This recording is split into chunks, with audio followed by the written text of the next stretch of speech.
አሁንም ልጅሽም ከአባቷ እንጂ ከኔ አይደለም መጠየቅ የምትችይው። ስለዚህ እኔን ለቀቅ ብታደርገኝ ደስ ይለኛል። እኔ አልገባኝም። ቆይ በልጅቷ አስታከሽ ኤርሚያስን የራስሽ ማድረግ ነው እንዴ ፍላጎትሽ? ባይገርምሽ እኔ ላገባ ቀን የተቆረጠልኝ ሴት ነኝ። የጣልሽውን ሳነሳ የምትገኝ ሰው አይደለሁም። እሺ ያችን ላይ ቻው ብሎ ሊሄድ ሲል እንዴት ተጠምጥመሽ ስትሰናበችው እንደነበር አይቻለሁ። እንዴ ስልክ ጥሪ ቀየርሽ እንዴ? ተጠመጠምኩበት አይደል? ስልኩን ኮኮ አድርጌው እኮ ነው። አንቺ እጮኛ ያልካት ሴት ልጄንም የልጄንም አባት ቀምታኛለች። አልገባኝም።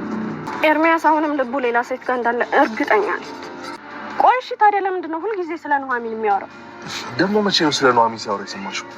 መቼ ነው ደግሞ ስለ እሷ ሳያወራ ቀርቶ የሚያውቀው? ይልቅ አንተም በጊዜ ብትነቃጥሩ ነው። ዳግምና ወንዳጠርን በስተ መጨረሻ ተገናኝተዋል። ታዲያ ዳጊ ሳት ለብሶና ሳት ጎርሶ ምን አባል ሰራ ነው ከዚህ ደግሞ የመጣ በማለት እንግዲህ ወንዳጠርን ለመደብደብ ተነስቶ ነበረ። ወንዳጠርን በሰዓቱ በጣም ነበረ የገረመው። እኮ አንተ ወንድ ሆነህ ነው እኔ ልትመታኝ እንደዚህ የምትፈክርብኝ? እንደዛ ስትሽለጠለጥ እንዳልነበረ አሁን ወንድ ያጫውታል በማለት ነበረ እንግዲህ ለዳጊ ሲመልስለት የነበረ። ዳግምን በሰዓቱ አየ ሁሉም ሰው በሀገሩ ወንድ ነው፣ አንተ እኛ ተወልደን ባላደግንበትና እንዲሁም ደግሞ በማናውቀው ሀገር ብንመጣ መከራ ስታበላን ቆይተ ነበረ።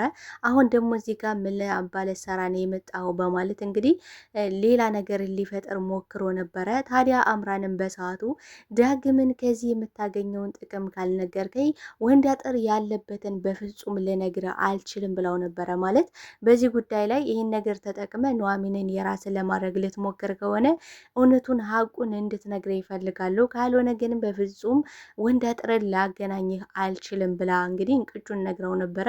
እሱም ደግሞ ኑሐሚንና ናሆምን በማለያየት ምንም የሚያገኘው ጥቅም እንደሌለና ግን ደግሞ ከዚህ በኋላ ማንም ሰው ሲጎዳቸው ማየት እንደማይፈልግ ነበረ እንግዲህ ለአምራን ነግሯት ወንዳጠርን ለማግኘት እየወሰነው ማለት ነው። ራሄልም በኑሐሚን ላይ ተነስታባታለች። ኑሐሚንን የማታርፊ ከሆነ ከልጅና እንዲሁም ደግሞ ከልጅ አባት እጅሽን የማታነሽ ከሆነ ከስሻለሁ በማለት በከባዱ እየዛተችባት ትገኛለች።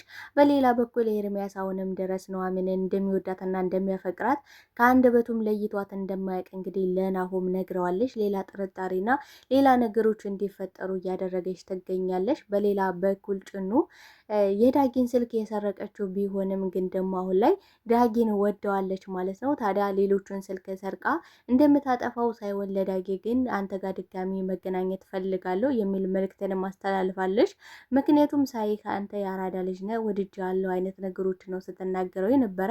በዚህ አጋጣሚ ዳጊ ጭኑን አፍቅሮ ከኑሐሚን ላይ አይኑን ያነሳል የሚል ግምት አለኝ። ታዲያ በዚህ ጉዳይ ላይ የምናወራ ይሆናል ተወዳጆች። ሰላም ጤና ይስጥልኝ ውድና የተከበራችሁ ቻናሌ ቤተሰቦች፣ ተወዳጁን ድራማ ኑሐሚን ቀጣይ ክፍል ወደ እናንተ ይዤላችሁ መጥቻለሁ። በዚህ ክፍል ላይ ብዙ ነገሮች ተፈጥረዋል። ቀጣይስ ምን ሊፈጠር ይችላል የሚለውን ነገር የምናወራ ይሆናል። ታዲያ ተወዳጆች ቪዲዮውን ስትጀምሩ ላይክ እንድታረጉና እስከ ቪዲዮ ፍጻሜ አብራችሁ እንድትቆዩ በአክብሮት እየጋበዝኳችሁ በስተመጨረሻም ራሄልም ከኑሐሚን ላይ ዝታባታለች። ታዲያ ከልጄና እንዲሁም ደግሞ ከልጄ አባት ላይ አይንሽን የማታነሽ ከሆነ ሁለቱንም አጥቼ እኔ መኖር ስለማልችል አንቺን አጠፋሻለሁ በማለት እንግዲህ ኑሐሚን ላይ ዝታባታለች። እውነት ለኑሐሚን ይሄ ይገባታል። ኑሐሚን እንግዲህ ኮኪ ልጇን ከጎዳና ላይ አንስታ ተንከባክባ አሳድጋ እስካሁን እስካለሽበት ድረስ አደርሳላት ነበረ። ታዲያ ለኑሐሚን ምስጋና ነው የሚገባት ወይስ ደግሞ ለህይወቷ እስከመዛትና እንዲሁም ደግሞ ልትከሳት እንደምትችል ውላ ነበረ እንግዲህ ስታስፈራራትና ስትዝትባት የነበረው። ታዲያ ኑሐሚን በሰዓቱ አንቺ ስታጨሽና ስትጠጭ ለልጅ የማይገባውን ነገር ስታደርጊ የትም ስትንዘላዘይ የተውሻትን ልጅ እኔ በተንከባከብኩኝ ለእኔ ይሄ ነው የሚገባኝ። ታዲያ መክሰስም ካለብሽ ሂጂና ፖሊስ ጣቢያ እንድከሸኝ እፈልጋለሁ በማለት ነበር እንግዲህ ኑሐሚን የነገረቻት ማለት ነው። ራሄል ይህ ልትልበት የቻለችው ምክንያት ምንድን ነው? ኤርሚያስ ሙሉ በሙሉ ከሱስሽ የማትመለሽ ከሆነ ልጄ ኮኪን በፍጹም አላመጣልሽም፣ አላሳይሽም። ሲቀጥል ደግሞ ሙሉ በሙሉ ካልተመለሽ ኑሐሚን ራሱ አትፈቅድም። ምክንያቱም ከኛ ከእናት አባቷ በላይ እናት አባት ሆና ያሳደገሻት ከጎዳና ላይ ያነሳሻት ኑሐሚን ነች። ስለዚህ ኑሐሚን ስትፈቅድ ነው ሁሉ ነገር መሆን የሚችለው ብሎ ነግሯት ነበረ። ታዲያ ራሄል እያሰበች ያለሽው ምንድን ነው? አሁንም ድረስ ኤርሚያስ ኑሐሚን እንደሚወዳትና እንደሚያፈቅራት እሷ ደግሞ በልጁ እያስፈራራች በልጁ አስራ የያዘችው ነበረ እንግዲህ የመሰላት ማለት ነው። ለዛም ነበረ እንግዲህ ለናሁም እሳት ለብሳና እሳት ጎርሳ ይኸውልህ ናሁም አንተም ዓይንህን ብትገልጥ ይሻላል፣ እኔም ደግሞ እንደዚህ እያልኩ እየተሸወድኩ ነው። ስለዚህ ፍቅረኛ ከልጄና ከልጄ አባት ላይ ዓይኗን የማታነሳ ከሆነ ሁለቱንም የማተውልኝ ከሆነ ከባድ ችግር ይፈጠራል።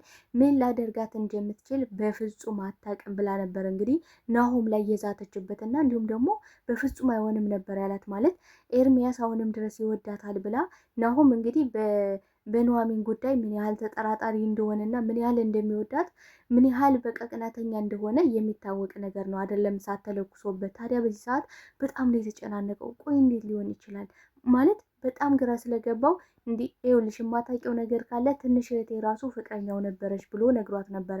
እሷን በሰዓቱ በጣም ደንግጣ ነበር እንግዲህ ከመኪና ላይ የወጣችው። ምክንያቱም እስከዛ ደረጃ አልጠበቀችም ነበረ። ታዲያ እንግዲህ ኤርሚያስ ስለከለከላት ብቻ ኑሐሚንን ወረጅብኝ ነበረ ስትወርድባት የነበረው። ኑሐሚን በበኩሏ እኔ ከጎዳና አንስቼ አንቺ የትም ስትንዘላዘይ የጣልሻት ልጅ አሁን ላይ ለእኔ ይሄ ነገር ይገባኛል ወይ ብላ ጠይቃት ነበረ። እሷም ደግሞ ስላደረግሽልኝ አመሰግናለሁ፣ ግን ደግሞ ከልጄና ከልጄ አባት ላይ እጅሽን እንድታነሽ እንድትርቅ ይፈልጋለሁ፣ ካልሆነ ግን ከባድ ነገር ይፈጠራል ነበር ያለቻት።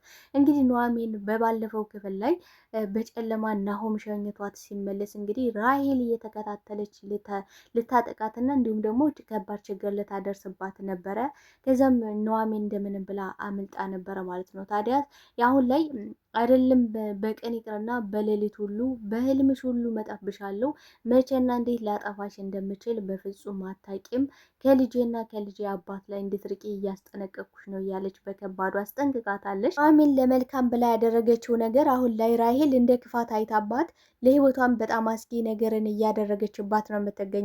ለመናገር መልካምና ጥሩ ነገሮች በጣም ፈተና ይበዛባቸዋል። ይሄ ነገር ድራማ ነው፣ ግን ደግሞ በእውነተኛው ዓለም ውስጥም ልክ እንደዚህ መልካምና ጥሩ ነገር አድርጋችሁ ግን ደግሞ ወደ ክፋት ጎዳና የሚመሯችሁ እጃቸውን ጠምዝዘው ተንኮልና ክፋትን በቃ ይሄ መልካምነት የሚባለውን ነገር እርግፍ አድርጋችሁ እንድትሁትና እንዲያስጠላችሁ የሚያደርጓቸው ሰዎች አሉ። ግን ደግሞ ከክፋት ደግነት ይሻላል። የኤሚ ጉዳይ እልባት ስላገኘና እንዲሁም ደግሞ ኤሚ ሕክምናዋን በስነ ስርዓት ስለተካሄደ እጅጉን መላ ቤተሰቡ በጣም ደስ ብሏቸዋል። ግን ደግሞ ከዚህ ደስታ ጀርባ የኑሐሚንና የናሆም ሰርጋውን ላይ ስለቀረበ የዳጊ ጉዳይ ደግሞ በጣም እያሳሰባቸው ነው። ማለት ዳጊ አሁን ላይ ኑሐሚንን ሊተዋት አልቻለም። በቃ አሁንም ድረስ እንግዲህ እየተከታተለ እኔ ልቤን ማስቆም አልቻልኩም ኑሐሚን። ይልቁንም ሰክሮ መጥቶ እንግዲህ ኑሐሚን የት ናት በማለት ሌላ ችግርና ሌላ ትንኮሳ ሊፈጥር ፈልጎ ነበረ። ታዲያ በሰዓቱ ናሆም ልክ እንደ እናት ልጅ እንግዲህ ማለት በቃ ወንድሙ ነው፣ ግን በቃ ከወንድምን በላይ ሆኖ ልክ እንደ እናት እንግዲህ ሲንከባከበው ነበረ። ታዲያ ዳጊም ለምንድን ነው ማደበድበኝ? ማለት እኔ እኮ አንተ ልታገባ ጫፍ ላይ የደረስከውን ሴት ለማማለል እየሞከርኩ ነው፣ እየወደድኳት ነው፣ እያፈቀርኳት ነው። አንተ ለምንድን ነው ማትገለኝ? ለምንድን ነው ቅጥቅጥ አድርገህ ማጥለኝ? እያለው ነበረ። ግን ደግሞ ናሆም አሁን ላይ ተረድቶታል። የተረዳው ደግሞ ምንድን ነው ዳጊ የሚወዳቸውን ነገሮች ሁሉ አጥቷል። ስለዚህ ይህን ነገር ደግሞ እኔ ትዕግስተኛ ሆኜ ልረዳው ይገባል። ምናልባትም እኔና ኑሐሚን ከተጋባም በኋላ ይህን ነገር አምኖ መቀበል ይችላል ነው እያለ የነበረው። ግን ደግሞ አጋጣሚ እንግዲህ አምራን ደውላ ይህን ነገር የወንድ አጥረን መምጣት እንግዲህ ለዳጊ መናገር አለብኝ ብላ በሰበቡ ዳጊን ማግኘት ነበር የፈለገችው።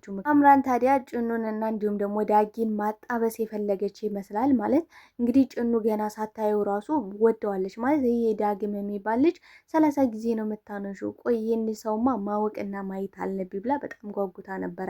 ታዲያ ዳግም እየከነፈ ነበር የሄደው። ምክንያቱም ወንድ አጣር አዲስ አበባ መጥቷል አግኝቼዋለሁ ስላለችው በጣም ነው የደነገጠው። ቆይ ውሻ አሁን ደግሞ ምን ቀረውና ነው ወደዚህ የመጣው? ስንት መከራ ሲያሰቃየን እንዳልነበረ በማናውቀው አገር እንደዛ ሲያንገላታን ነበር። አሁን ደግሞ ከዚህ ለምን መጣ የሚለው ነገር አሳስቦታል። በእርግጥ ዳጊ የሚያውቀው ነገር የለም። አዲስ አበባ ወንድ አጠር እንደመጣ ምንም የሚያውቀው ነገር የለም። ለዛም ነው ለኑሐሚን ደውዬ መናገር አለብኝ ወንድ አጠር አዲስ አበባ እንደመጣ ብላ እንግዲህ አምራን ነግራው ነበር። እሱ ግን በፍጹም እንድትነግሪያት አልፈልግም። ምክንያቱም ኑሐሚን ይህን ነገር ሰምታ መጨነቅ ወይም ደግሞ መጠበብ የለባትም በፍጹም። እኔ ራሴ ወንድ አጠርን ማግኘት እፈልጋለሁ ነበር ያላት። ታዲያ ወንድ አጠር መምጣቱን ስትነግረው በጣም ነው የደነገጠው። ከውን ያለው ታዲያ ወንዳጠርን ማግኘት ስለምፈልግ አድራሻው እንድትነግር ይፈልጋለሁ ብሎ አምራንን አፋጥጧት ነበረ። አምራንም ታዲያ በሰዓቱ በፍጹም እኔ አልነግርም ማለት ይህን ነገር ዋና ታርጌት ምን እንደሆነ ካልነገርከኝ በፍጹም ልነግር አልችልም። ይህን ነገር ተጠቅመ ኑሐሚንን የራስ ለማድረግ ልትፈልግ ሊሆን ይችላል።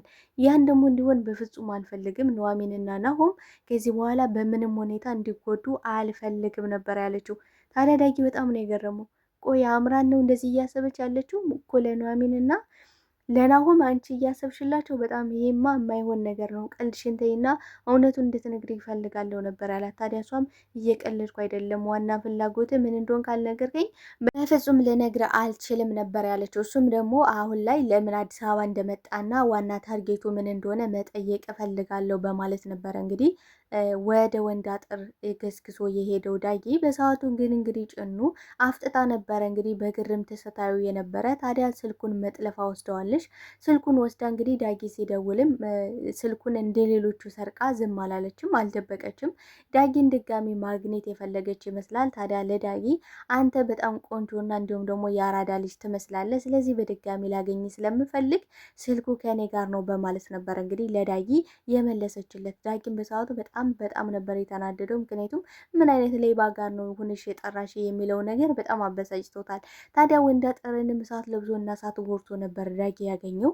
ወንዳጠርን በሰዓቱ በጣም ነበረ ደስ ያለው። ምክንያቱም በዚህ አጋጣሚ ኑሐሚንን አገኛታለሁ ብሎ ስላሰበ ማለት ነው።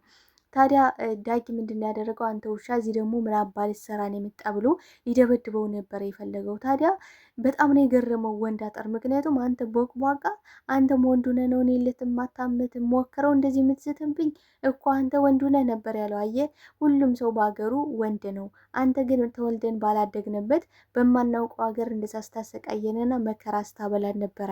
አንተ ይህ ነገር እንደሚመጣ ቀድመ ማወቅ ነበረ ብሎት ነበር። አዎ ያኔ ያደረኩት ነገር አሁን ላይ ዋጋ እየከፈልኩ ነው። ይሄው ያለ የሌለ ገንዘባችን ልብሳችን እንኳን ተገፈን ይሄው ቤተክርስቲያን ነው ተጠግተን እየኖረን ያለ ምን በለውና መንጠጣው እንኳን የለን። ጫቅሌን በበኩሉ ከኑሐሚን ላይ ያደረስነው ነገር ነው አሁን ላይ ዋጋ እያስከፈለን ያለ በማለት ነበር እንግዲህ ለዳጊ ሲነግረው የነበረ። ታዲያ ወንዳጠርም ቀጠል አድርጎ ታንጉቴን ማግኘት ተፈልጋለሁ፣ እባክህ አገናኘኝ፣ እንድታመጣ ተፈልጋለሁ ወይ ደግሞ እሷ ካለሽበት ወሰደኝ ነበር ያለው። ታዲያ ዳጊ በጣም ነበር የተናደደው። አንተ ምን አይነት ደፋርና አይናውጣነ ጭራሽ ደግሞ ታንጉቴ ምናምን ትላለህ፣ እዚህ መታ አይንህን ነው ማጠፋለህ፣ ውጣ ብሎታል። እንግዲህ በጣም ከባድ ፍጥጫ ላይ ናቸው እንግዲህ ድራማው ያቆመው። ታዲያ ቀጣይ ምን የሚፈጠር ይመስላችኋል? ተወዳጆች የሀሳብ አስተያየታችሁን በኮሜንት ሴክሽን ላይ አስቀምጡልኝ። አብራችሁኝ ስለነበረን ቆይታ እጅግ አድርጌ አመሰግናለሁ ተወዳጆቼ። በቀጣይ ክፍል እስክንገናኝ መልካም ጊዜ መልካም ቆይታ እያልኩኝ ለቤት አዲስ ከሆናችሁ ቤቱን ላይክ፣ ሰብስክራይብ በማድረግ ቤተሰብ እንድትሆኑ በአክብሮት ጠይቃለሁ። ባይ ባይ ተወዳጆች፣ እወዳችኋለሁ።